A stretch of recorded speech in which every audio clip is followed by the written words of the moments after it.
America के पूर्व राष्ट्रपति बिल क्लिंटन जब भारत आए थे तो ताजमहल को देखने के बाद उन्होंने कहा था, आज मुझे एहसास हुआ कि इस दुनिया में सिर्फ दो तरह के ही लोग हैं।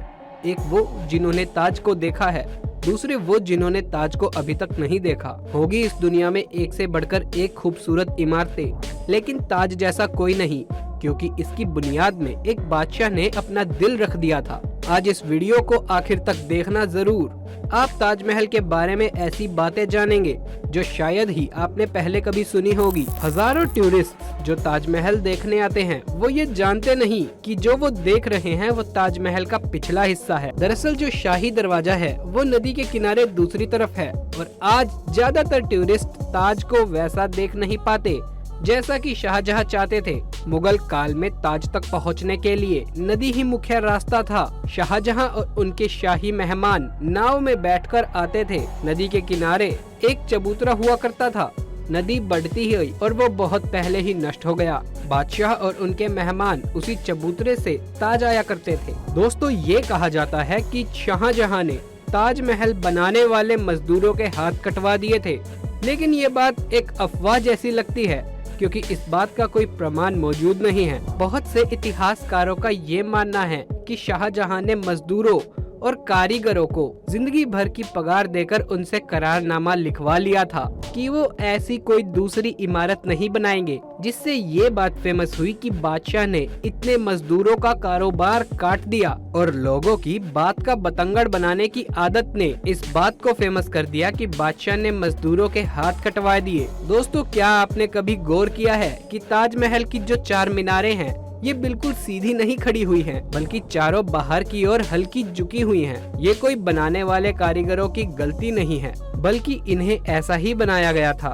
ताकि भूकंप जैसी आपदा आने पर अगर ये गिरे तो भी बाहर की ओर गिरे और मुख्य मकबरे को कोई नुकसान ना पहुँचे। आर्किटेक्चर का ऐसा नमूना देख आज के इंजीनियर्स भी हैरान हैं। क्या आपको पता है कुतुब मीनार भारत की सबसे ऊंची मीनार है, लेकिन शायद आपको जानकर हैरानी होगी कि ताजमहल की ऊंचाई कुतुब मीनार से भी ज्यादा है। ताजमहल 73 मीटर ऊंचा है, जबकि कुतुब मीनार की ऊंचाई 72.5 मीटर है। जिस वक्त शाहजहां बादशाह बने वो वक्त मुगल सल्तनत का सबसे सुनहरा दौर था, या यूं कहें शाहजहां का जमाना मुगल हुकूमत की बसंत जैसा था। चारों तरफ अमन और खुशहाली थी। प्रजा के लिए बादशाह का हुक्म ही सबसे ऊंचा होता था। शाहजहां की बादशाहत में लड़ाइयाँ नहीं होती थी, वो जबरदस्त शानो शौकत का दौर था। बादशाह को बड़ी बड़ी इमारतें बनवाने का शौक था। उन्होंने मुगल वास्तु काल के साथ भारत के प्राचीन इतिहास को मिला दिया था। ऐसी भव्य इमारत दुनिया ने पहले कभी नहीं देखी थी। इसके लिए सफेद संगमरमर राजस्थान के मुकराना से लाया गया था। जेड और क्रिस्टल चाइना से मंगवाया गया था। लैपिस लजूली अफगानिस्तान से आया था।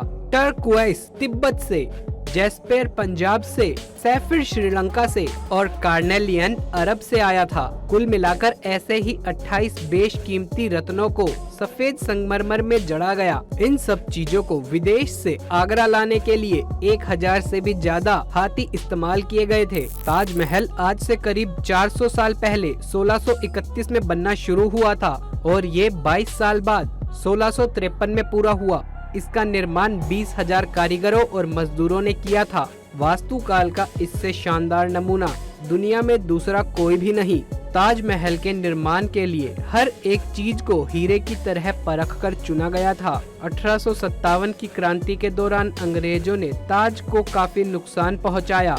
उन्होंने लैपिस लजूली जैसे कई बेशकीमती रत्नों को ताजमहल की दीवारों से खोदकर निकाल लिया था। आपको बता दे, ताजमहल के मुख्य मकबरे का जो कलश है किसी जमाने में वो सोने का हुआ करता था। 19वीं सदी की शुरुआत में सोने के कलश को बदलकर कांसे का कलश रख दिया गया। दोस्तों, दावे के साथ ये तो नहीं कहा जा सकता कि ताजमहल को किसने डिजाइन किया था, लेकिन ये कहा जाता है कि 37 लोगों की एक टीम ने मिलकर ताजमहल का नक्शा तैयार किया था और ये 37 वास्तुकार दुनिया के दूर दूर के कोनों से बुलाए गए थे। ताजमहल की नींव बनाते समय ताज के चारों ओर बहुत से कुएं खोदे गए।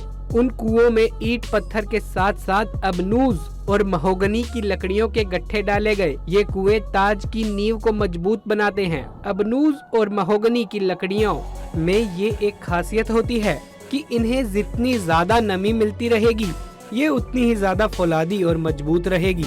और इन लकड़ियों को नमी ताज के पास बहने वाली यमुना नदी के पानी से मिलती है। यमुना के पानी का स्तर हर साल घट रहा है और लकड़ियों में नमी की कमी आ रही है। यही वजह है कि साल 2010 में ताज में दरारों को देखा गया। साल 1653 में जब ताज बनकर तैयार हुआ था, उस समय इसके निर्माण की कीमत करोड़ों में आंकी गई थी। उसी हिसाब से अगर आज ताज बनवाया जाए तो इसे बनाने के लिए कम से कम 57 अरब 60 करोड़ रुपए लगेंगे। 1998 में एक भारतीय लेखक पुरुषोत्तम नागेश ओक, जिन्हें हम P.N. ओक के नाम से जानते हैं, इन्होंने एक किताब लिखी जिसका नाम था ताजमहल द ट्रू स्टोरी।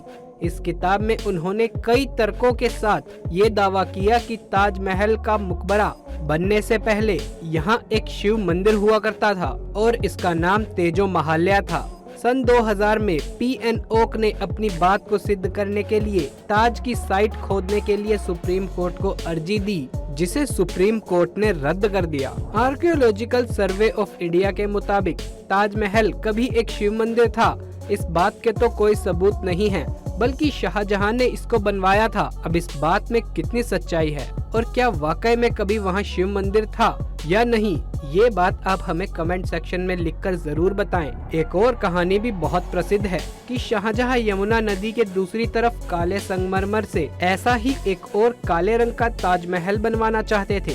कहा जाता है कि शाहजहां मुमताज की तरह अपने लिए भी एक मकबरा बनाना चाहते थे, लेकिन वो काला ताजमहल बनवा पाते इससे पहले ही औरंगजेब ने उनको कैद खाने में डलवा दिया। लेकिन अगर इतिहासकारों की माने तो वो कहते हैं कि ये सारी मनगढ़ंत कहानियां हैं जो बाद में बनाई गई हैं। जिस जगह शाहजहां के काले रंग के ताज बनवाने की बात कही जाती है, वहाँ कई बार खुदाई की जा चुकी है, लेकिन ऐसा कोई सबूत नहीं मिला जिससे ये पता चल सके कि शाहजहां काला ताजमहल बनवाना चाहते भी थे क्या। अब दोस्तों इस तस्वीर को देखिए, आप कहेंगे इतनी देर से ताजमहल को देख ही तो रहे हैं, तो इस तस्वीर में ऐसी क्या खास बात है। लेकिन ये तस्वीर असल में ताजमहल की है ही नहीं। क्यों चौंक गए ना? कई देशों में ताजमहल की नकल पर बनी इमारतें मौजूद हैं, जैसे चीन, बांग्लादेश और कोलंबिया में, और ऐसी एक इमारत तो भारत में भी मौजूद है जिसे बीबी का मकबरा के नाम से जाना जाता है, जिसकी तस्वीर हमने आपको अभी दिखाई थी। ये इमारत महाराष्ट्र के औरंगाबाद में है। इसे मुगल बादशाह आजम शाह ने अपनी माँ दिलरस बानू बेगम की याद में 17वीं सदी की आखिर में बनवाया था। इसे ताजमहल की तर्ज पर बनवाया गया था। इस मकबरे का गुम्बद ताजमहल के गुम्बद से छोटा है और इसका सिर्फ गुम्बद ही संगमरमर का है, बाकी निर्माण प्लास्टर से किया गया है। ताजमहल की सबसे ज्यादा लोकप्रियता इसके निर्माण से जुड़ी अद्भुत प्रेम कहानी की वजह से है। बादशाह शाहजहां ने अपनी बेगम मुमताज की याद में इस इमारत को बनवाया था। मुमताज का असली नाम अर्जुमांद बानू बेगम था। शाहजहां ने उन्हें मुमताज महल नाम दिया, यानी महल का सबसे अनमोल रत्न। महज 38 साल की उम्र में अपनी 14वीं संतान को जन्म देते वक्त मुमताज की मृत्यु हो गई। उस वक्त वो बरहानपुर में थी। अपनी प्रिय बेगम की मृत्यु के बाद शाह बेहद दुखी हुए, जैसे उनकी जिंदगी ही तबाह हो गई, और आखिर उनकी याद में शाहजहां ने ताज को बनवाने का फरमान जारी किया। शाहजहां का सारा ध्यान ताज को एक खूबसूरत रूप में देखने में लग गया। इसी बीच शाहजहां के ही बेटे औरंगजेब ने आगरा पर हमला कर अपने पिता को कैद कर लिया। औरंगजेब ने शाहजहां से पूछा कि वो क्या चाहते हैं, उनकी आखिरी इच्छा क्या है, तो उन्होंने कहा कि उनको एक ऐसी जगह पर कैदी बनाकर रखा जाए जहां से वो सीधे ताज को देख पाएं, और उनकी ये ख्वाहिश पूरी भी की गई। कैद में रहते हुए भी शाहजहां हर वक्त ताज को देखते रहते थे और वही उन्होंने अपनी आखिरी सांसें ली। मृत्यु के बाद उन्हें मुमताज के साथ ही ताजमहल में दफना दिया गया। तो दोस्तों, क्या आपको इन सभी बातों के बारे में जानकारी थी? अगर वीडियो में कुछ भी नया सीखने को मिला हो तो वीडियो को एक छोटा सा लाइक जरूर कर दें। हमारे चैनल अमेजिंग लाइफ को सब्सक्राइब करना ना भूलें और साथ वाले बेल आइकन को भी जरूर दबा लें ताकि ऐसे ही इंटरेस्टिंग वीडियोस के नोटिफिकेशन मिल सके आपको सबसे पहले। फिर मिलेंगे ऐसी ही किसी इंटरेस्टिंग वीडियो के साथ, तब तक के लिए धन्यवाद।